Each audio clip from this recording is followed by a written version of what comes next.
When Hurricane Helene tore through East Tennessee and western North Carolina, it left more than wreckage. It left heartbreak. Entire communities were uprooted, businesses were devastated, and lives were thrown into chaos. Families lost not only their homes, but also the everyday items that made life feel normal. But even in the darkest of times, there's one thing that always finds a way to shine through: music. Across Appalachia and areas impacted by Hurricane Milton on the Gulf Coast, something remarkable is happening. Local musicians and shop owners and a special organization are coming together to bring hope and healing one instrument at a time. In this video, I'm in western North Carolina partnering with ReString Appalachia, a remarkable organization that restores hope through the power of music. Their mission is simple but profound: to bring instruments into the hands of people in Appalachia and elsewhere who have lost so much to natural disasters. Whether it's a guitar, a banjo, or a fiddle, these instruments carry the sounds of healing and connection for individuals and communities alike. Together, we're giving away some incredible guitars to folks whose lives were upended by Hurricane Helene. But before we get into the giveaway, I wanted to sit down with the owners of two local music shops that are help leading these efforts. These shops are more than businesses. They're cornerstones of the music community here in Appalachia. In our conversations, they share their own journeys, how they've been impacted by the storm, and why giving back through music matters so much to them.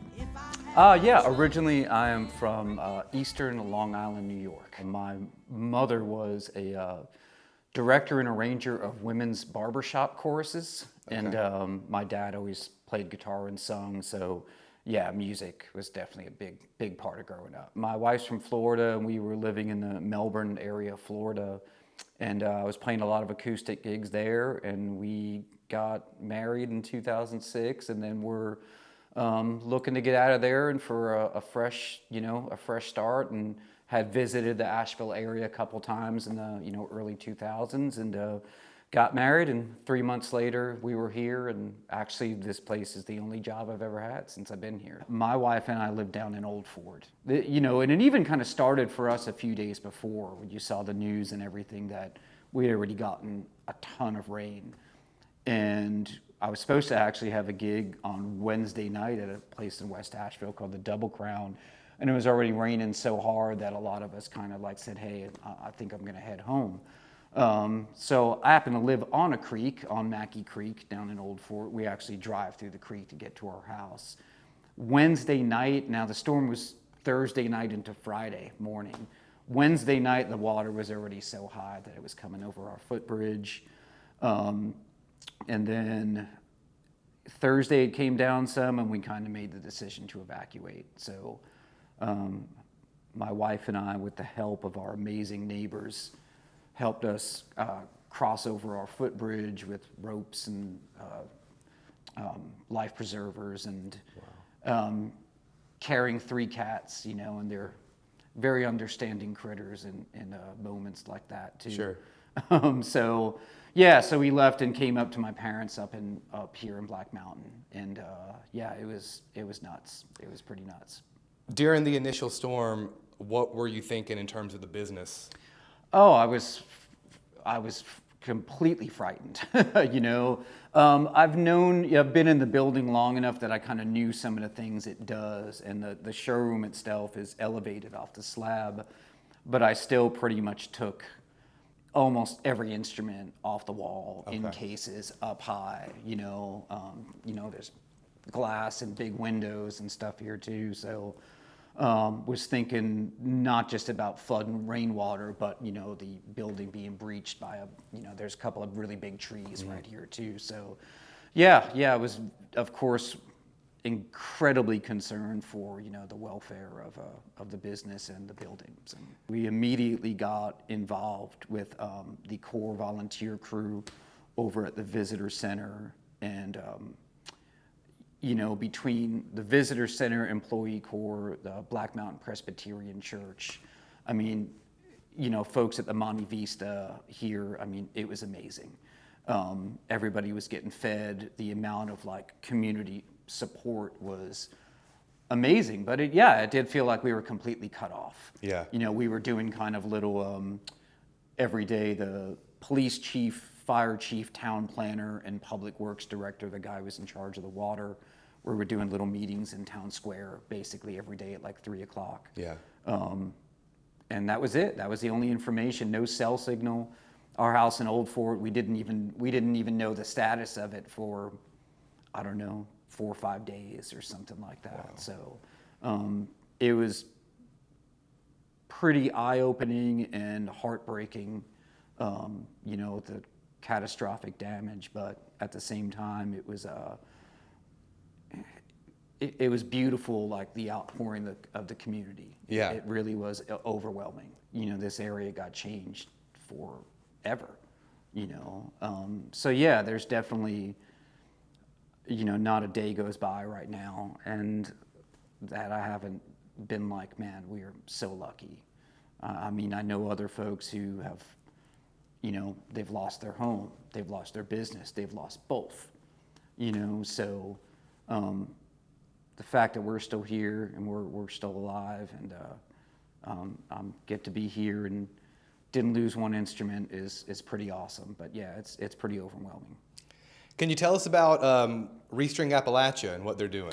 Yeah, so when we started getting back open, when the store started getting back open, and I was really like, okay, like I knew even before even before I was even to look at Instagram or any media or anything like that, you know, I was thinking there has to be a lot of folks who lost things, and was trying to brainstorm what we could do here, fundraiser to put stuff back in the hands. And then I saw Nicholas had posted everything they were doing, and I met him a couple years ago. They'd actually filmed something right here on this stage as well, in here.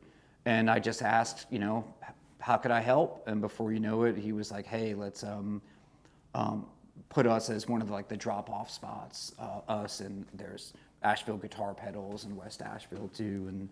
And yeah, people just been dropping off stuff, picking up stuff here, and we've just been in touch regularly about instrument pickups and drop-offs and donations that have come in, and it's been awesome. And like I said, we even got you know, folks like Paige Capos, folks like D'Addario who have been awesome and sent strings, tuners, capos to give away with stuff too. So it's awesome. It feels really good. It's a great thing that he's doing. This is an Eastman PCH1OM.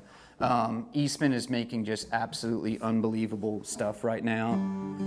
This is kind of their entry-level line, the PCH or Pacific Coast Highway, but they make it in 2 different body shapes, this being the OM or orchestra model or dreadnought. It's a solid spruce top on it.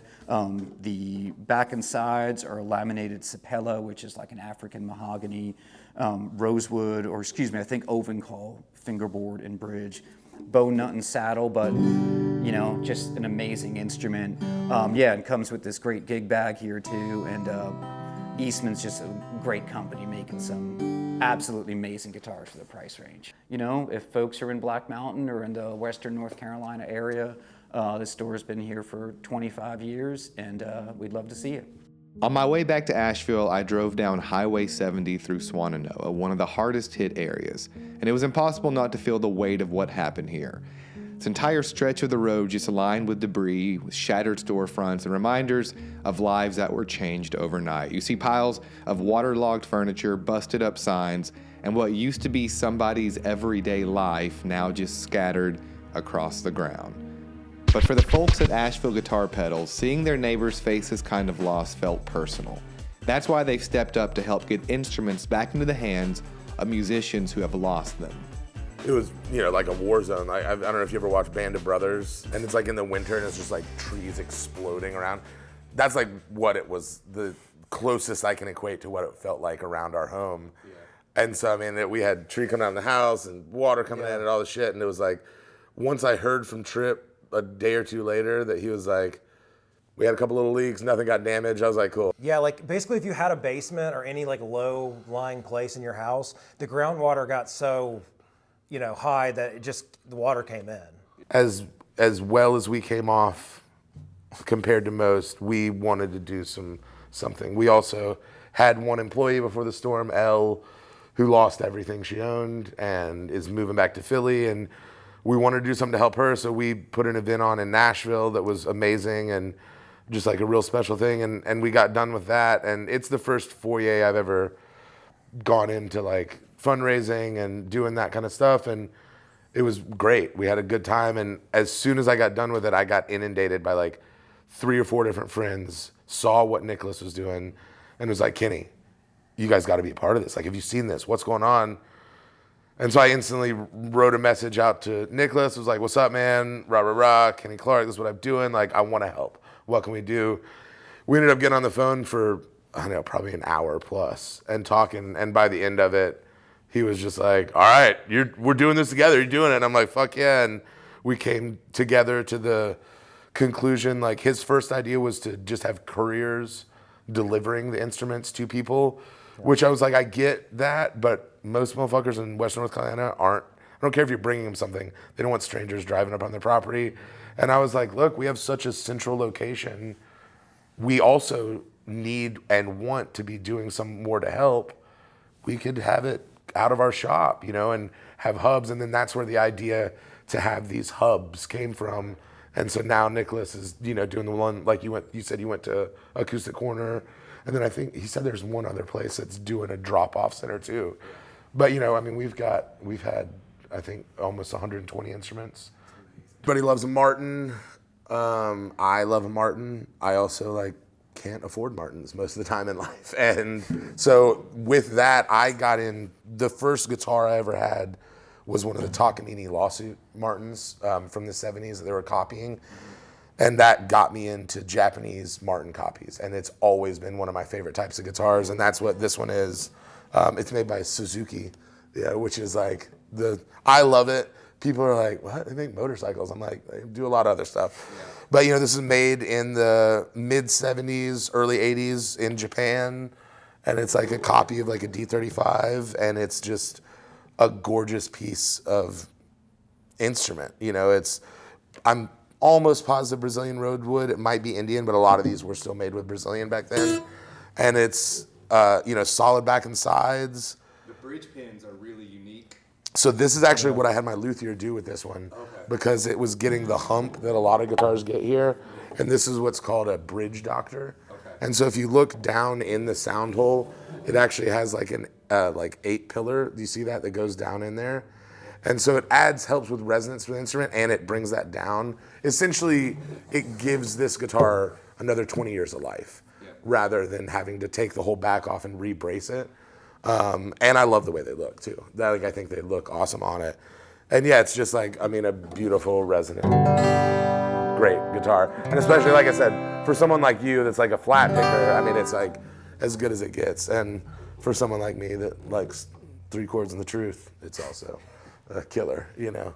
Pedals releasing, we just became an Electro-Harmonics dealer, you know, Strymon dealer, Red Panda Labs. Trip's got a bunch of pedals. He's got an overdrive that he's working on, a Rat clone. We've got the Per Machine Mini that he just finished. Mm-hmm. He's got a bunch. We also have Asheville Guitar Pedals, where we take old die-cast cars, and Trip and our other employees turn them into pedals. They're sick. I think the real concern, I know, for both of us more came in the weeks after, when we were like, oh, this was supposed to be our busiest time of the year, period. Yeah. And then with Christmas coming, and now we're closed for a month, and no one in Asheville is doing much commerce and business anymore. So that was like the real scary part.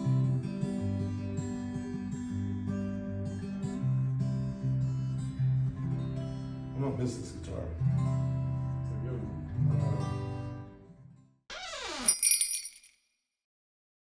Yeah. Yeah, from Barnardsville, North Carolina. We stay at a community known as the Hawk and Hawthorne, and a lot of our land was our parking lot, and where a lot of things were, trailers, and was just destroyed, and a lot of that city was just destroyed as well. And I was like, oh, it's another storm, and I saw a couple news places that were like, we're getting 15 inches in 24 hours. Yeah. Like, just kind of think about that, and like the way our valleys are shaped, like this could be an intense flood, and didn't really think anything. The power went out. We were just like sitting around the table, enjoying the night, and just like sitting by candlelight, and it was chill. Yeah. Then going out to our parking lot, seeing our trailers flipped. It was a 5-foot creek turned into a 500-foot river. Yeah. And just seeing houses and cars and the bus and Yeah. the trailers, everything just piled up on top of each other, and going in there with a tractor and taking everything out. It was just, but just what was going through my mind during it, it was just like completely kind of just in shock. Like, we're in a disaster zone right now. You're not used to it. And just like letting that sink in. And my grandparents did a lot of work for Katrina, delivering foods and goods and trucks down to Hurricane Katrina in Louisiana. Yeah. And so just like hearing from her after I finally got cell service, she's like, yeah, this is worse than Katrina. Yeah. And I was like, wow, just kind of living in that.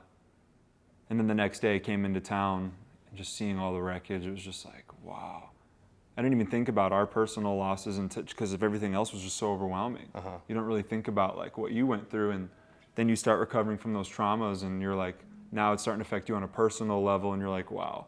The cleanup effort's been really good, especially in Barnardsville, just seeing the good old boys come out in tractors and big old trucks, just picking up trash, putting it in, and just our own personal cleanup efforts, getting our tractor out, clearing out the mud, getting the trailers out of there, junking what needs to be junked, getting all the trash collected. And so we did our own personal cleanup efforts and did what we could with, supply. We're a garden, so we tried supplying food and things to like our local communities, and we donated like something like 400 pounds of potatoes that we grew.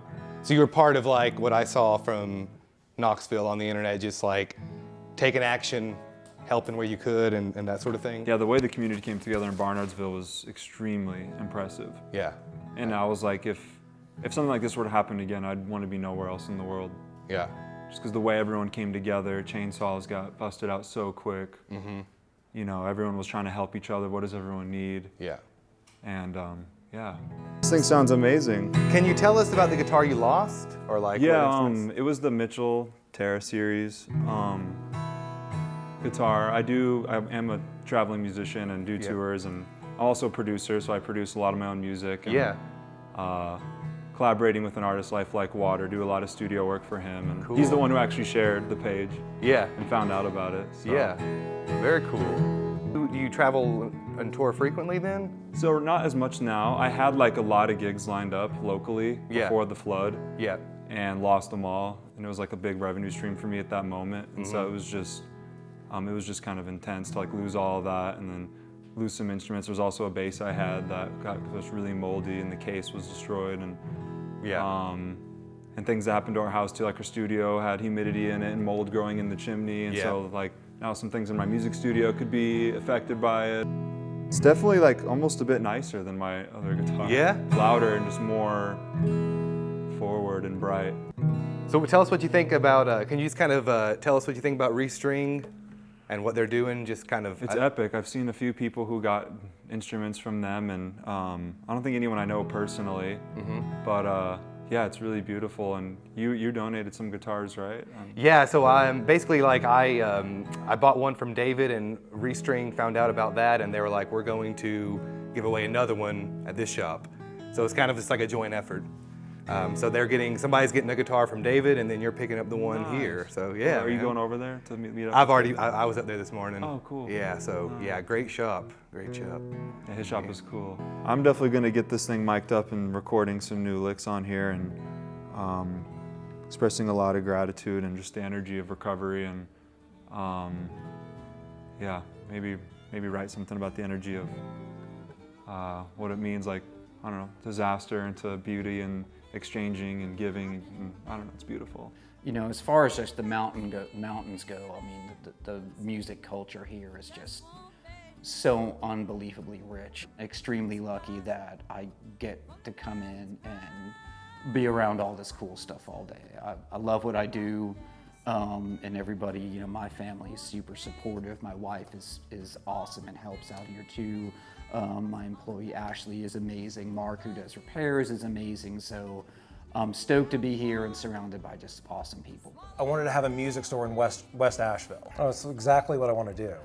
We want people when they walk in to feel welcome and like they're part of a community and family that is this store in the Asheville music scene. And I'm like, we hope that this lasts, 10, 15 years. That's what I want. It's really something. It's a big gift being a part of this.